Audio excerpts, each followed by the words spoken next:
ಮರಳು ತುಂಬಿದ ಟಿಪ್ಪರ್ ಲಾರಿಯೊಂದು ದ್ವಿಚಕ್ರ ವಾಹನಕ್ಕೆ ಡಿಕ್ಕಿ ಹೊಡೆದ ಪರಿಣಾಮ ಸವಾರ ಸ್ಥಳದಲ್ಲಿ ಸಾವನ್ನಪ್ಪಿದ ಘಟನೆ ಕುಂದಾಪುರ ತಾಲೂಕಿನ ಹಂಗಳೂರು ಯೂನಿಟಿ ಹಾಲ್ ಬಳಿ ಸಂಭವಿಸಿದೆ.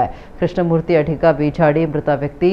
ಇವರು ತನ್ನ ಹೋಂಡಾ ಆಕ್ಟಿವ್ನಲ್ಲಿ ಕೋಟೇಶ್ವರ ಕಡೆ ತೆರಳುತ್ತಾ ಇದ್ರು.